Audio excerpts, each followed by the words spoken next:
A estratégia do dia. O podcast original da Bloomberg Linha. Bom dia! Olha, vamos começar com um exercício. Imagina essa cena, você abre o seu WhatsApp de manhã e em vez de um bom dia com figurinha de café, encontra áudios de um dos homens de confiança do presidente argentino contando, sem filtro nenhum, como funcionaria um suposto esquema de coimas milionárias. Pois é, foi bem isso que aconteceu lá na Argentina.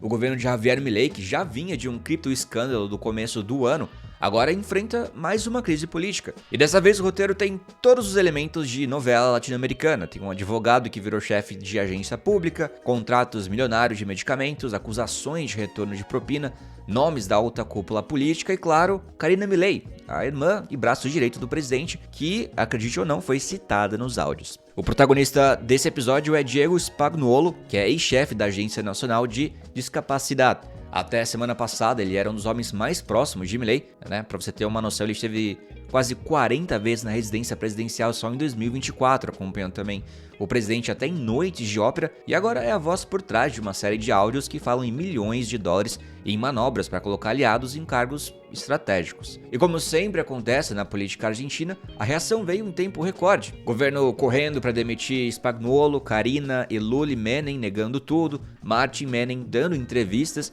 e Milei indo direto pro X, o antigo Twitter, como de costume, né, para defender a sua irmã. Enquanto isso, a justiça já tá com a lupa em cima, com direito a operações policiais, a apreensão de celulares e até dinheiro vivo em carros. Então, se prepara, porque hoje a gente vai explicar quem que é Diego Spagnuolo, o que dizia aqueles áudios secretos e como que eles se envolvem em figuras do círculo íntimo do presidente.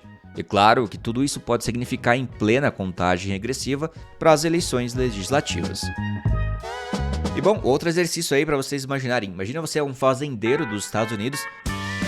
Você planta toneladas de soja por lá, aí você olha para o calendário e percebe que a colheita tá batendo na porta. Só que o seu maior cliente, que no caso é a China, simplesmente não comprou nada. Zero. Nenhuma carguinha sequer para testar a safra.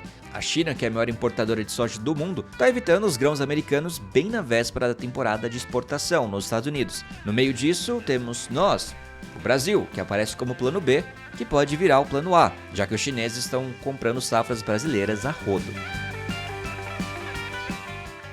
Então, caro ouvinte, lembre-se, a segunda opção talvez vire a primeira em breve. Contente-se em ser o plano B. Olha, no episódio de hoje a gente vai explicar por que essa disputa não é sobre soja, mas também sobre a guerra comercial entre Trump e China, o risco de faltar produto até fevereiro, o papel das reservas chinesas e, claro, como é que o Brasil pode sair ainda mais forte desse jogo. E olha, antes de começar o episódio, lembrando só que você pode seguir a gente. Clica aqui no nosso perfil, põe pra seguir, assim você fica atualizado todos os dias do que acontece no Brasil e no mundo. Tá bom? Agora sim, vamos lá. O governo de Javier Milei tá enfrentando mais uma crise política daquelas. Depois do escândalo com criptomoedas no começo de 2025, agora o problema veio de áudios vazados de WhatsApp. Nesses áudios, um ex-funcionário importante do governo fala sobre supostos pedidos de propina que envolveriam gente bem próxima do presidente, incluindo a própria irmã dele, Karina Milei, que é a secretária-geral da presidência. Esse ex-funcionário se chama Diego Spagnuolo, ele é advogado e até a semana passada comandava a Agência Nacional de Discapacidade, conhecida como ANDIS, A-N-D-I-S. O detalhe é que Spagnuolo não é um nome qualquer, tá bom? Ele já trabalhou como advogado de Milei e sempre foi visto como alguém de confiança do presidente. Pra ter ideia, só em 2024 ele apareceu 38 vezes na residência oficial de Olivos e outras 48 vezes na casa do governo. Ou seja, ele tava fazendo um check-in igual louco, como se fosse um Jim Rats, só que na presidência argentina. Mas esses áudios mudaram tudo, tá? Neles, Spagnuolo fala sobre como funcionaria um esquema de propina na compra de remédios feitos pela Andes junto à empresa suíço-argentina, que é uma das maiores distribuidoras de medicamentos.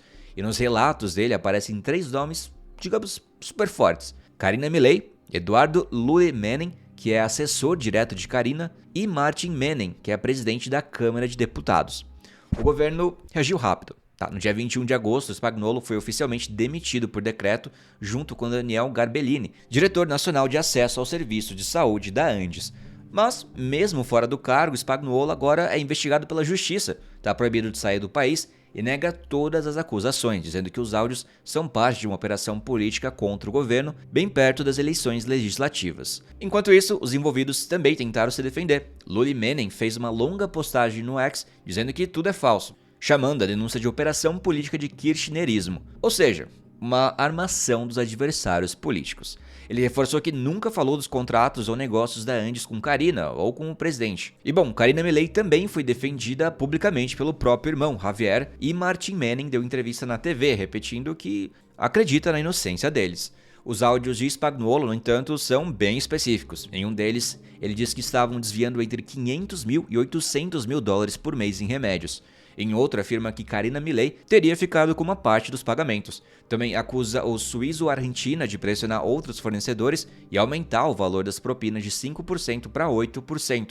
E chega a dizer que o esquema seria mais ladrão que os Kirchner. E olha, com tudo isso, a justiça entrou em ação. A investigação ficou nas mãos do juiz Sebastián Casanejo, que já mandou fazer uma série de buscas na sexta-feira seguinte.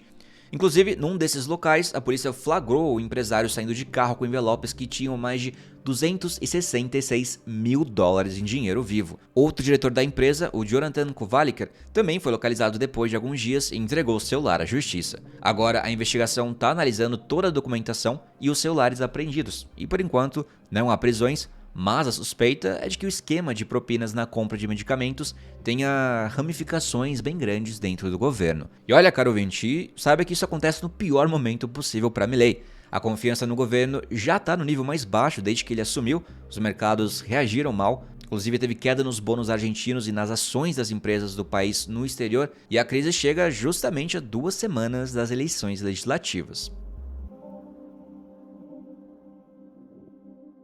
E bora falar de Brasil agora? Brasil! Poucos dias antes do começo da temporada de exportação de soja dos Estados Unidos, algo surpreendente aconteceu. O maior comprador do mundo, que é a China, aparentemente, olha só, não comprou nenhuma carga americana para o próximo ano. E esse impasse entre China e Estados Unidos acontece justamente enquanto os dois governos tentam negociar o fim de anos de brigas comerciais, que começaram quando Donald Trump voltou à presidência. Durante esse período, tarifas e restrições prejudicaram bastante o comércio entre os dois países. Enquanto isso, o Brasil está ganhando espaço como uma alternativa para atender a grande demanda chinesa por soja.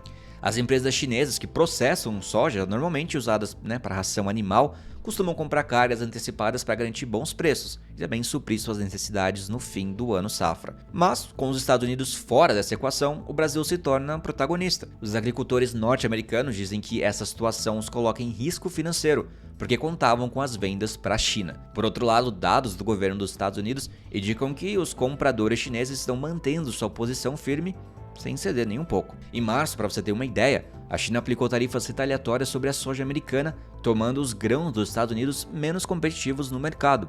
E a questão é que, lá nos Estados Unidos, a colheita normalmente começa em setembro, o que marca a transição de uma temporada de exportação para outra. Se a China não comprar dos Estados Unidos, pode simplesmente recorrer a gente, ao Brasil.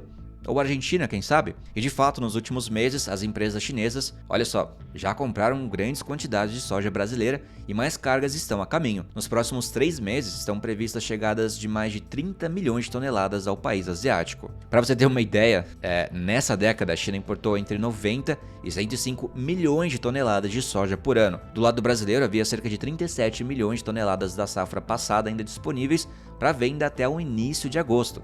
Isso representa aí cerca de 22% da produção. Mesmo assim, depender apenas da América do Sul não é isento de riscos, tá?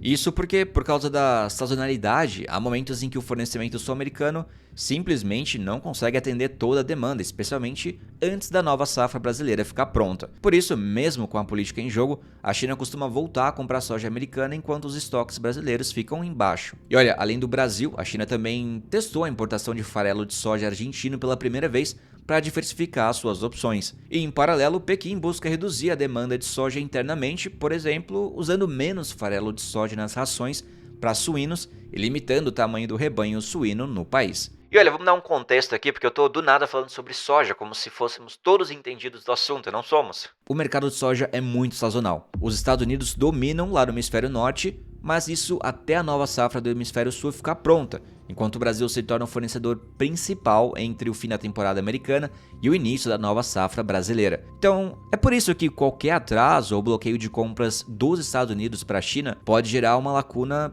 temporária. Os preços da soja brasileira já subiram quase 20% desde o começo do ano. E isso é claro um reflexo da alta demanda chinesa e o que torna os grãos brasileiros mais caros que os americanos.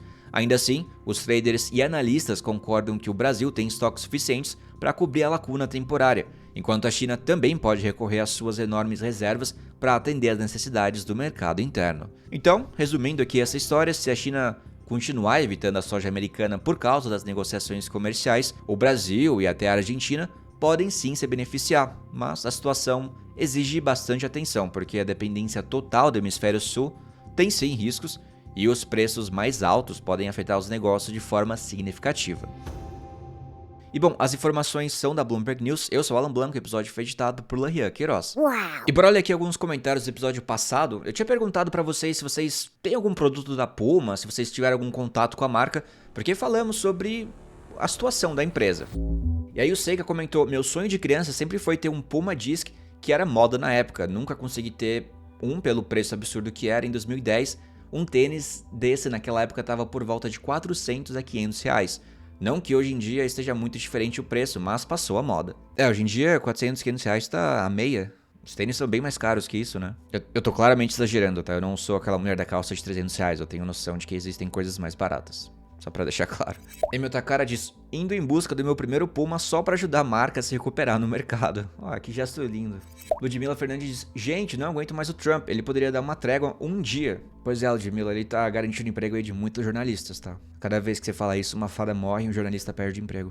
No Problema diz, eu amo a Puma, os tênis são mais discretos que os da concorrência e são super confortáveis, bom pra usar no escritório. Mas no escritório você não fica sentado? Edu diz, o Trump não passa um dia sem ser notícia, já deve ser a pessoa mais famosa do mundo. E Kleber Carvalho diz, traz a Puma pro Corinthians, aqui ela se recupera fácil. E é isso, gente, vou ficando por aqui. Muito obrigado pelos comentários mais uma vez e até o próximo episódio. Até lá!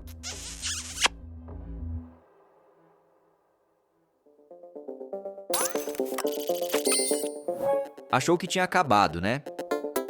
Vim dar uma última passadinha para lembrar de que fazemos esse podcast com muito carinho. Yay! Toda a equipe se dedica para vocês terem um podcast diário e gratuito de alta qualidade. Se puderem seguir a gente aqui, obrigado. Talvez não te extermine quando as máquinas dominarem o mundo. Uau! #FaleitoLeve. Música eletrônica e café. Pois é.